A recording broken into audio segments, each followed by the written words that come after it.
Hey everyone, welcome to this explainer. Today we're tackling something pretty massive. We're going to trace the exact path of how abstract, high-level philosophical ideas, the real raw materials of human thought, actually transform into the day-to-day blueprint of a student's classroom experience. How do we decide what we teach? And maybe more importantly, how do we decide the way we teach it? Let's find out. We're going to build this step by step using a little trick educators call scaffolding. We'll look at the anatomy of knowledge, the philosophies shaping minds, the teacher as an architect, curriculum blueprints, and finally, the learner-centered revolution. All right, Section 1, the anatomy of knowledge. What is the fundamental raw material of any educational system? It's not the desks or the whiteboards, right? It's knowledge itself. Okay, let's dive into this. Knowledge is formally defined as a justified, true belief, and it is absolutely crucial to separate raw, unrefined information from actual knowledge. Information is just a scattered collection of facts, a data dump. But knowledge? That's organized. It's a meaningful understanding that connects the what, the why, and the how. So how do our brains actually process all that? Well, we essentially use two main cognitive tools, reasoning and analysis. Think of analysis like a dismantling tool. When you analyze a sentence, you break it down into its grammar to figure out how its structure works. But reasoning? That's a building tool. It's taking facts, like knowing all humans are mortal and Ram is human, and piecing them together to build a brand new conclusion, Ram is mortal. Analysis breaks things down, reasoning builds them up to create new meaning. And humanity has been wrestling with how to organize these tools for millennia. Just look at the ancient Indian framework of Sankhya philosophy. Thousands of years before we even had a concept of modern cognitive science, they mapped out 3 valid ways to gain knowledge. You've got pratyaksha, which is direct perception through your senses, then anumana, or logical inference, seeing smoke and deducing there's a fire, and finally shabda, which is relying on the testimony of a trusted expert. The whole goal there was to untangle true consciousness from the mere material world. Moving on to Section 2, Philosophies Shaping Minds. How do we decide what knowledge is actually worth passing on? Well, that depends entirely on your grand philosophical worldview. And this matters deeply, because this invisible philosophy literally dictates what gets funded and taught in your local schools. This brings us to a massive, heavyweight duel in education: idealism versus naturalism. On one side, we have idealism, backed by thinkers like Plato. They argue reality is ultimately spiritual or mental. Truth is eternal, and the classroom should be all about the teacher, literature, and deep dialogue. But then, on the flip side, you have naturalism. Think Aristotle or Rousseau. For them, reality is strictly the physical world. Truth changes. Their focus is completely on the child, getting hands-on and using the physical senses. In fact, the naturalist perspective is captured perfectly in this powerful quote, "Nothing in the intellect without first in the senses." For a naturalist, experiencing the physical, sensory world is the absolute, undisputed gateway to learning. You can't just lecture a kid about a tree. They have to go outside and physically touch the bark.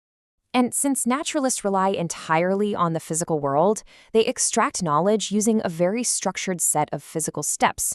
You already know it, it's the scientific method. You observe, you form a hypothesis, you run a rigorous experiment, and you verify the results. It's a completely physical, grounded way of proving what's true. This whole philosophical debate trickles right down to the actual types of knowledge we teach. Are we focusing on theoretical or practical knowledge? Theoretical is the what and the why. It's sitting at a desk memorizing Newton's laws of gravitation from a textbook. Practical knowledge is the how. It's the physical act of throwing a baseball and predicting its arc through hands-on application. Which hits on a really vital point. Theory without practice is lame. Practice without theory is blind. You absolutely need a balance of both. And that's exactly why modern educational frameworks, like India's National Education Policy of 2020, are pushing so heavily away from pure theory and leaning hard into experiential learning.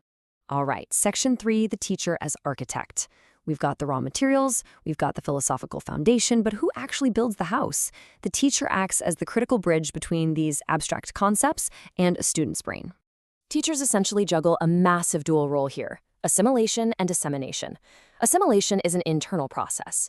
The teacher facilitates this by hooking new ideas onto what a student already knows, that scaffolding technique we talked about earlier. Dissemination is external.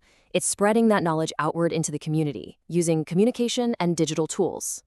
So, what does the teacher use to build this learning environment? Section 4, blueprints of the curriculum.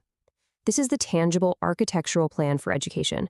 But a curriculum isn't just a random stock of textbooks. It's built on a whole bunch of different foundations. You've got the philosophical base, what's the ultimate aim, the psychological base, how do kids actually learn at different ages, the sociological base, what kind of citizens does our society need, plus scientific and utilitarian bases, ensuring we teach modern skills like coding right alongside basic life skills like financial literacy.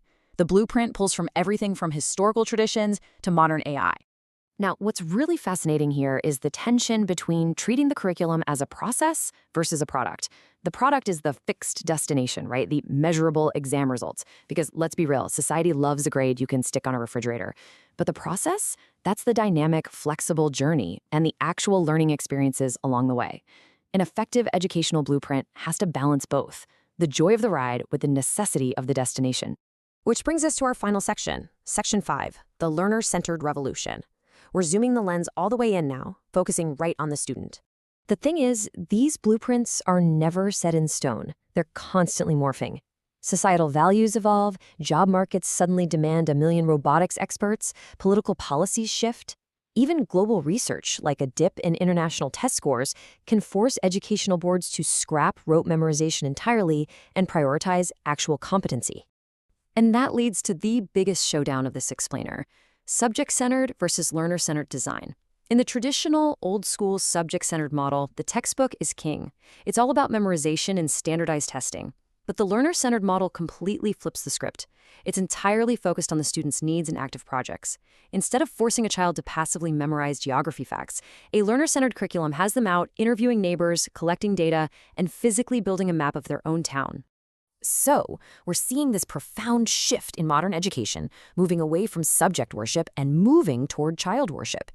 As we wrap up this explainer, I want to leave you with this one crucial question, from the source texts to ask of your own learning systems. Is your educational environment worshiping the subject, or is it worshiping the child? Definitely something to think about.